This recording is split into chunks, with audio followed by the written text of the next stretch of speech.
Hello and welcome to Comic Solving Problems. I'm Stephen Allen.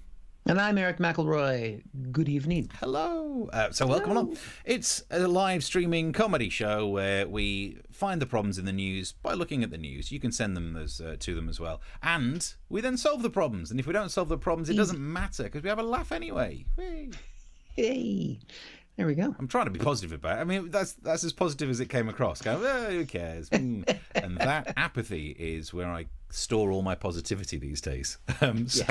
Yes, it's the place where we two comedians, us two, even though we don't have gigs these days. So are we comedians?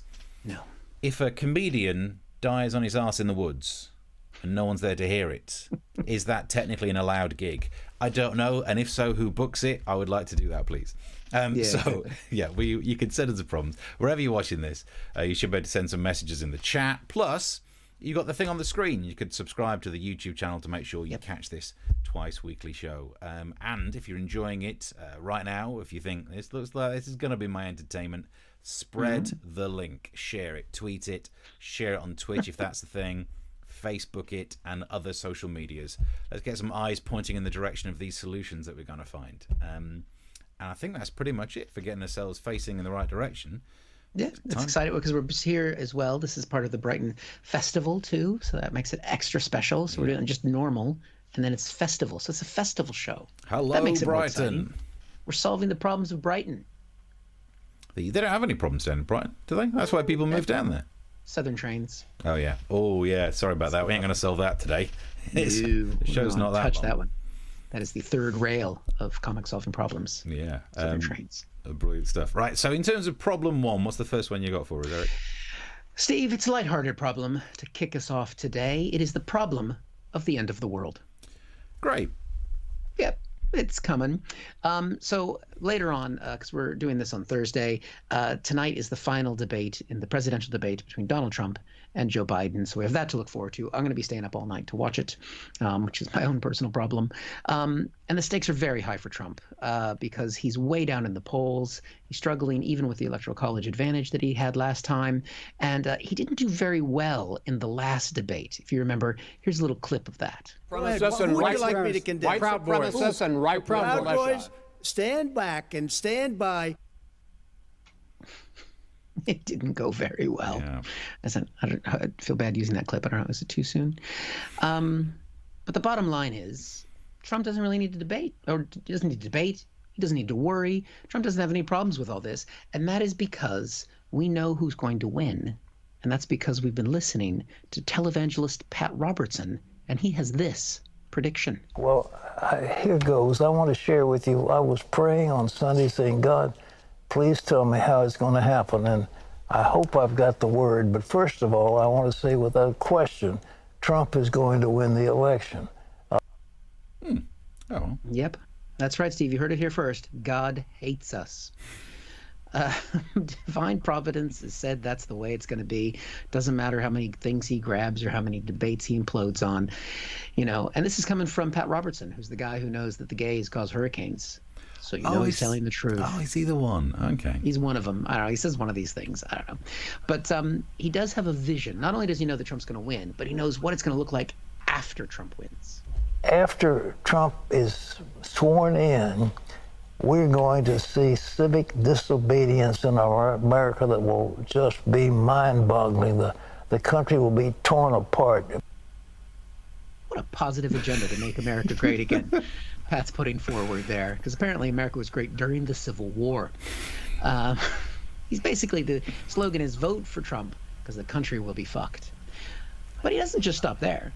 Pat takes it a little bit further. But there will be at least 2 attempts on the president's life. Yep, 2 attempts on the president's life. Now, a lot of people have said to me, like, "What? You got guns in America. Why don't you just take Trump out? Wouldn't that solve all the problems?" And the answer is no. I will not endorse the assassination of a president because it's illegal and I would get arrested, but also because everyone is armed in America. If someone took a shot at Trump, everybody would be going at each other because it's America. Even the left has guns. The right has guns. It would be horrific, right? It's hard to explain because, even if people don't, it would just tear America apart. And, I have thought a few times living in the UK all all these years. Like, what would happen if someone took a shot at the prime minister in this country?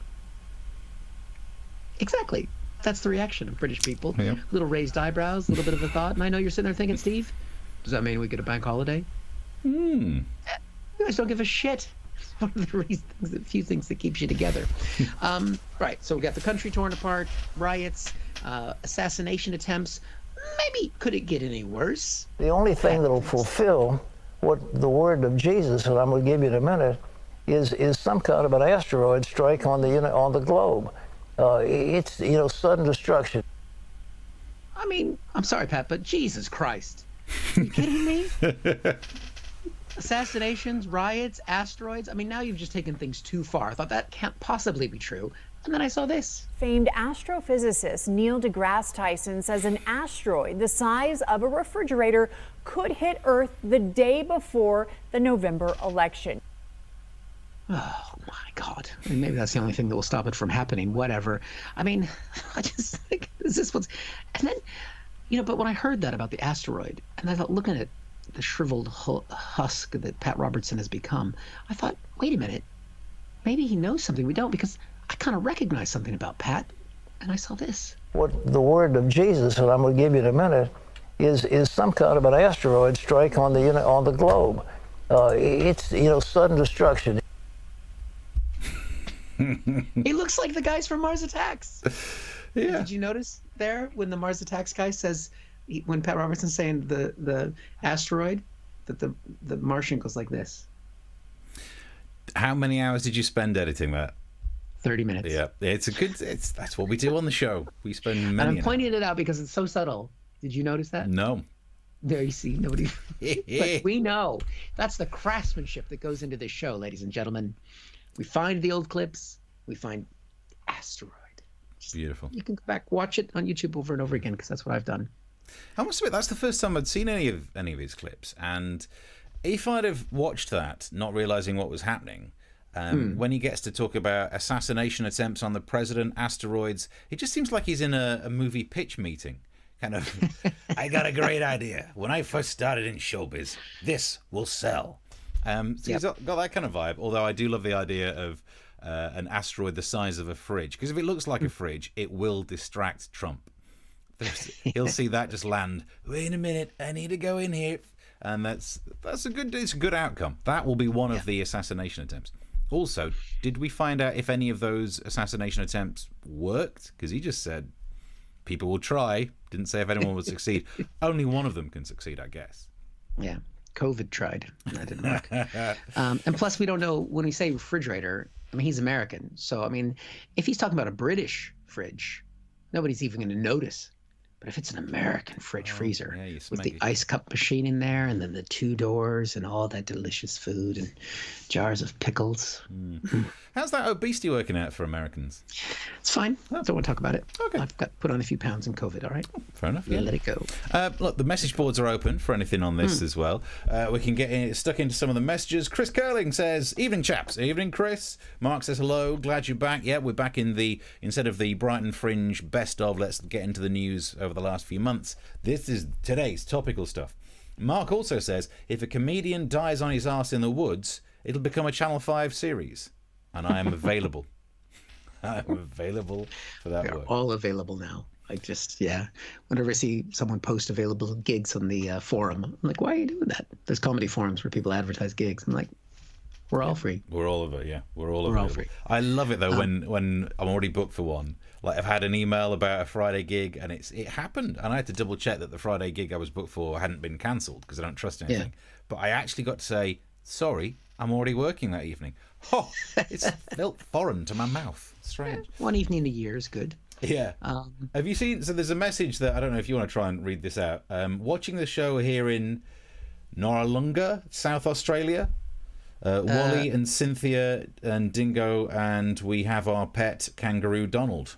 Nice. Okay, cool. I'm trying to figure out which end of the chat I'm on. I can't figure out where the bottom is because it's got all the old chat in here, so I can't tell. You're always on the new ones. Yeah. I'm lost. So I can catch you up to where you can see probably. Chris says, will Pat Robertson last until the election? I think there's a strong chance he's not even still alive, because he's He could be the heaven correspondent. He's got that vibe about him. Yeah, he's 90. Yeah. He's 90 years old. So he's been predicting the end of days for a lot of days. Yeah.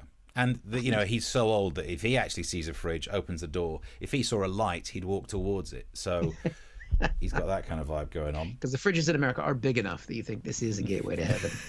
Imagine that. Where's Pat? He's in the fridge again. He's in the fridge shouting something about St. Peter. Honestly, that guy. Yeah.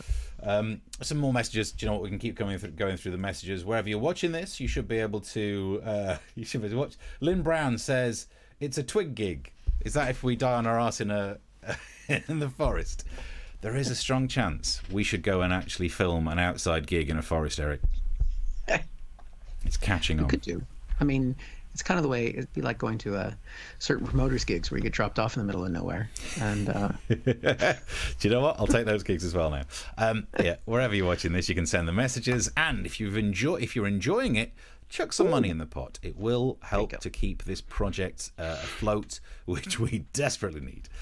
Also, keep sharing it, and I think we're up to date. So, shall I crack on with another one? Yes, I think it's your problem, Steve. Here's the problem. It's the tier system. It's people who struggle with it. Now, I think it can best exemplify. I was going to try and find who'd gone into which tier right now just to work out who this is good for. But this is my favourite tier-related story. There's one village it's in Yorkshire. It's got a problem because it's split between two tiers, and it just goes to show how complicated this tier system is. And it wasn't meant to be. It's meant to get easier. Boris Johnson said he would rely on the common sense of the British public, and it's not gone well. Yeah. And I was thinking today, I remember when it was William Hague saying, what we need is a common sense revolution. And that worked out well, didn't it? So you'd imagine by now you should realise the only common sense thing to do is presume that no one has common sense. And that's why they started to try and make the rules easier to understand. And now we have this tier system. So what I thought I'd do is I would help you understand the tier system, solving problems. So let's start with the concept. It's a 3-tier system. The lowest one, is that called low? Nope, it's called medium. Now, that's an odd place to start because I thought medium should be in the middle of something. I even looked it up. The definition is about halfway between two extremes. So you can't really start something at medium, having that on the low end. This is like they put Costa Coffee in charge. It's really, if they think you can just start off with medium, the government would ruin fairy tales. Are you sitting comfortably? Then we'll begin. Once upon a time, Goldilocks went into the woods and fucked over one bear. The end. It's quicker, I suppose. It's harsh. Yeah. It's harsh. So look, the low end of the scale is too confusing. Let's go to the other end. Right at the top. Is the top level called high? No. Tier 2 is called high. The very top level is called very high. Now this it makes it even more confusing, but I can kind of understand what they're trying to do by having it, because you can't call the low level low because people will go, oh, it's low, and they wouldn't worry. So you got to scare people. But if you're going to do that, why not go the whole hog? Why not call the lowest level very high, the medium level pretty damn high, and then the top level we'd all stay indoors. We're saving lives. I don't know why they're not listening to us, Eric. The title for the tiers is too confusing. Instead, let's just look at the numbers. Here we are. We can bring up the little graph here. So, if you tabulate the tiers, in the number 1 position is tier 3. In the number 3 position is tier 1. Has that made it any easier? Don't worry. Tier 2 is still in the number 2 position. That's how symmetry works. There we go. That's because it's medium in comparison to those, but it's not medium. That's the bottom one. It's actually high. So let's look. Now you understand which tier you're in. Let's look to see what kind of rules we're dealing with. Tier 1, normal rules. They could have called it normal, and that just would have been too easy. So of course they're not going to do that. Tier 2 has extra rules. You're not allowed to meet up indoors with any other families. That has already led to a 400% increase in people buying patio heaters and fire pits. And I love this because it's so nice to already know what Greta is going to moan about next year. That seems like the story that I can't wait to happen. So what else is in the rules of tier 2? Well, you're not allowed to have sex with someone you don't live with indoors, but you can still have sex outdoors. So if you've recently bought an outdoor heater, you might have to waft away more than just wasps. You dirty pockets, get out of it. If you're currently living in Tier 3, no one knows what you're allowed to do. I'd say go to a library to look it up, but you can't. So that is me trying to explain the simplified system that we all need to stick to. And if we all stick to those rules, somehow it will still get worse. I think I've solved it. I mean, if they're concerned with people having sex indoors, they should just encourage more people to get married.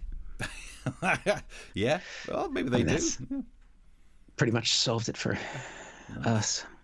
Look, Chris Curling says boost for the dogging fraternity. I know, I never really thought of, I mean, the appeal of dogging never really was there for me until now. Although I am married, so I can have sex indoors. We had it as I did it in a previous show, a list of people breaking crimes, and I put doggers quite low because it's outdoors. Yeah. Handshakers are worse than doggers, in my opinion. That's right. So as long as you have sex, just don't shake hands. Imagine that, a dogging meet. I presume they're called that. A dogging meet, and afterwards, thank you very much. Oh, you bastard. You do the elbow touch. Can you get someone off that way? Anyway, I can see some comments now. Mark said it would have to be a convertible car, but it can't be indoors. There you go. Yeah. So you can't be in the car. Yeah, it's definitely got to be on the hood, in the boot. And Utah 1 says, if you want a gig in the woods, I hear some teddy bears having a nice picnic.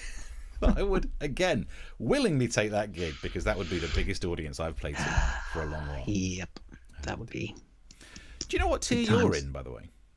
We're in Tier 2. Really? Yes, because we're Greater London. Yeah. Okay.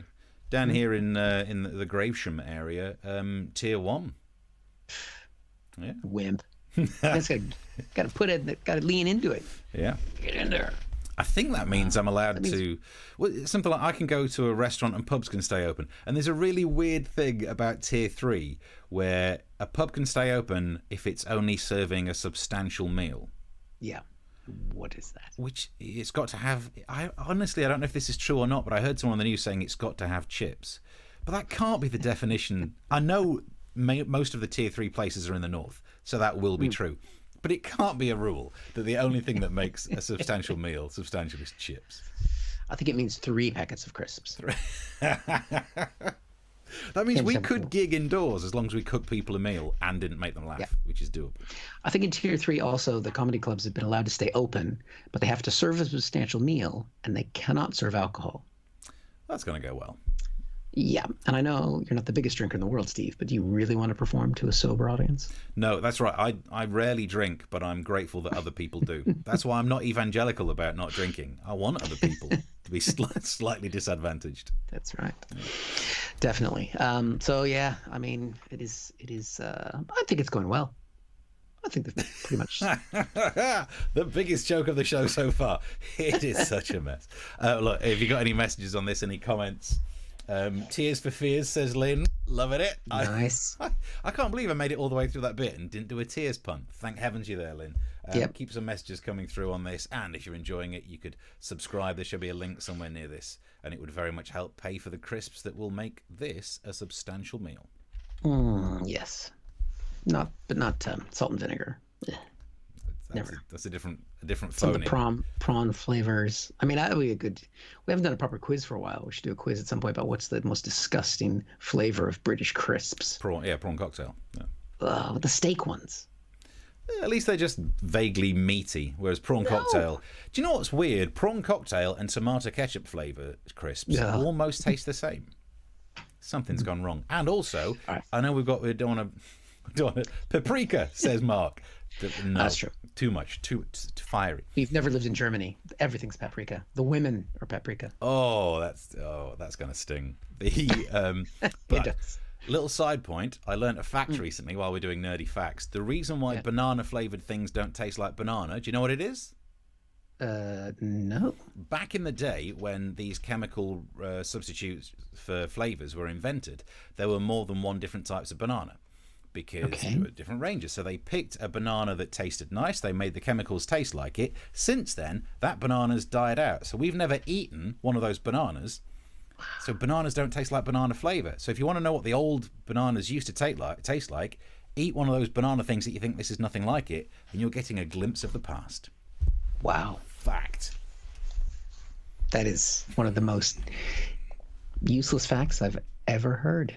I apologize for taking up your time to say that. Anyway, solve some Ancient problems. bananas. Right. Okay. On to my next problem. And this is a problem of what happens when you miss the last president of the United States. Do you remember Barack Obama? Oh, I thought you meant. Yeah. I thought you were going to go for George W. Bush. Okay. No. To be fair, at this point, I would take him. I would take any of them. Nixon seems like a really ethical guy at this stage. I mean, Barack Obama, he's like, listening to him is like a soothing balm on a chafing rash.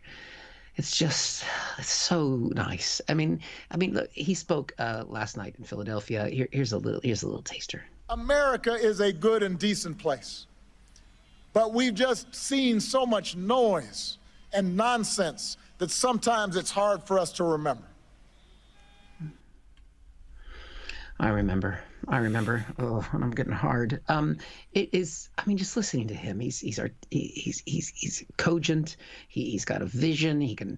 I mean, he was really fired up. You could tell he's been holding all this back because normally past presidents trying to keep a lid on it and try and be respectful. But after all these years of abuse that Trump is putting it his way, he was just letting it rip last night, and he came out firing.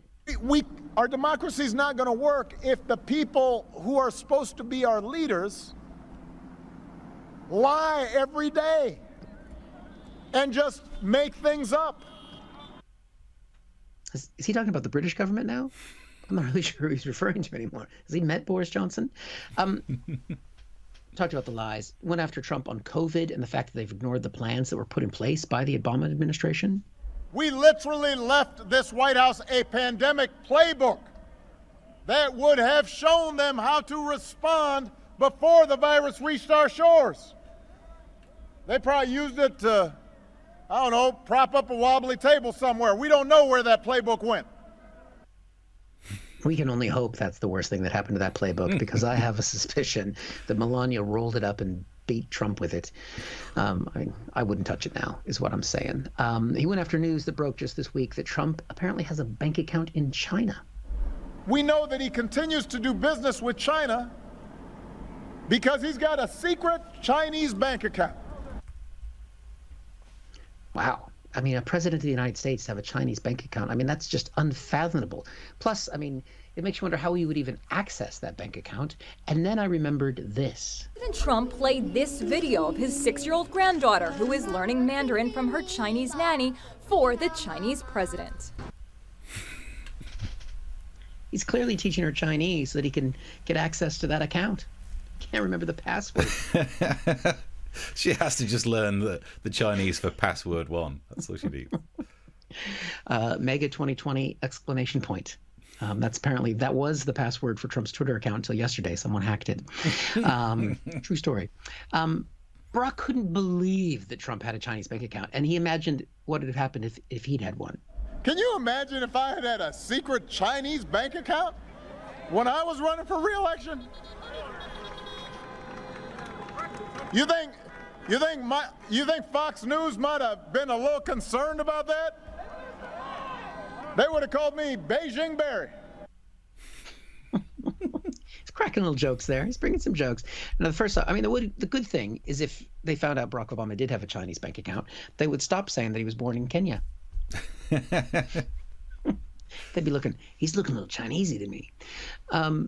Now, Beijing Barry, that's not a bad name. I tried to think about what other, because when he wrote the speech, he must have gone through other names they could have called him, and I thought probably the only other one I could come up with was that wasn't racist, was Barack Hussein Sauce. Nice, yeah. You like that? I like that. Barack Hussein Obama, Barack Hussein Sauce, because of the Hussein. It's Hussein, I think. Hussein. Yeah, the only one I can think of now, but it wouldn't have worked at the time, would be Bat Rack Obama. Just link him to bats, but back then no one really worried about bats. Yeah, Trump knew. But his final message from the former president was probably the most important. We've got to vote and then get some change, and then vote some more, and then get some more change, and then keep on voting until we get it right. Now, that is true. That is the way we're going to win this election, is if you do vote. However, you can only vote once. So I want to make that very clear based on what the president was saying. He means vote on multiple elections. If you vote 3 times, you will not only will your ballots get thrown out, but you will get arrested. So don't do that. Because it did sound like advice of multiple voting and topping up a parking meter. Yeah, there is an old Chicago saying that is vote early and vote often, but that's not what we're asking for here. Just get out and vote. I have to say, watching him speak, I think, well, all of the majority of Americans, we all felt like this. Terms, and there will be difficult days along the way. From the extremism of those who would use democracy to deny minority rights. I figured going with that clip from Fleabag was better than me demonstrating how I felt. I agree. I didn't want to do a Giuliani. I Let's just put it concur. that way. Yes, I think. I didn't want to lean back and tuck in. Not on camera anyway. No, I have to sit here and watch the same clips that you play out, so I appreciate that. Thank you. No problem. Well, so yeah, I mean, it is amazing to see the difference between the two. Yeah. I tell you what feels odd when you watch Obama rather than Trump is you get to hear sentences end.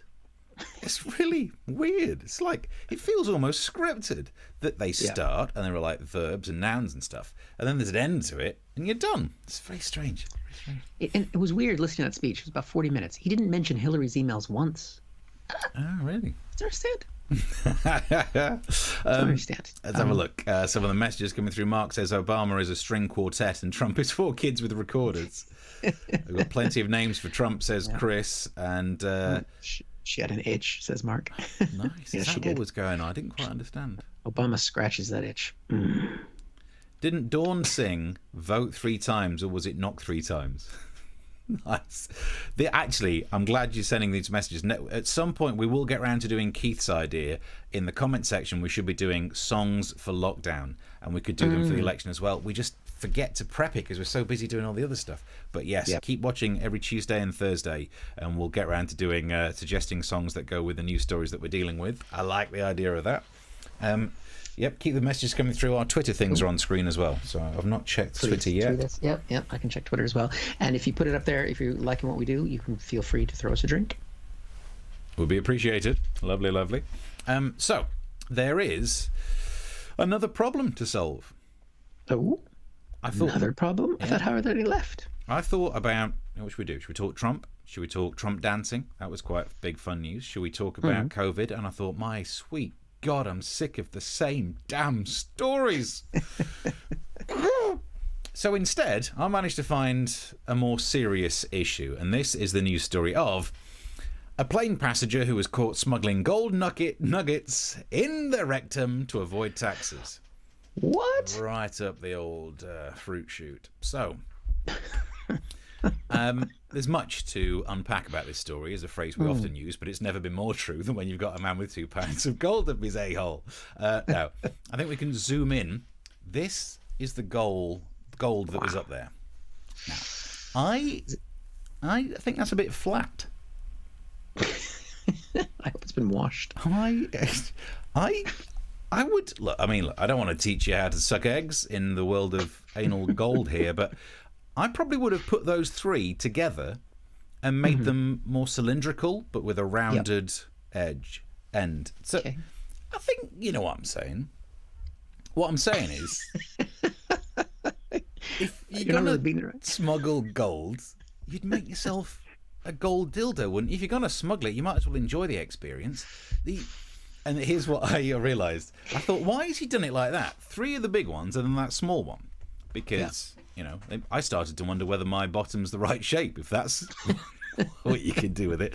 But I realised, apparently, he didn't want to pay the 18% tax. Now, no one likes paying tax, but I've never put anything up my bum to try and get a discount. Put it that way. I think the little one was probably, he thought, if I get caught, I'll just poo out that one. There you go, 18%, ding, and then carry on. How could you not expect to get caught in a metal detector? like cram it up none of it makes sense. My favourite bit of the story is apparently the authorities caught him because he was walking funny. You would, because you'd be nervous, but you can't fart, because if you do, you could lose 10 grand. Well, I mean, it's just one of my favourite stories for ages. Guy smuggles gold up the bottom. I think it's so good. I'm trying to write a film based on it, and I'm going to call it The Man with the Golden Bum.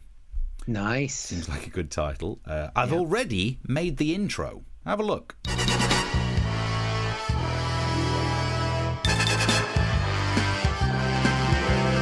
He's got an arse full of metal. He's worried his ring piece will drop. His ass weighs close to a ton. The man with the golden bum. Cramming it up nature's pocket. He's got many ingots up there. Getting it back won't be much fun. The man with the golden bum. It's in his bum. His ass is done. His golden bum.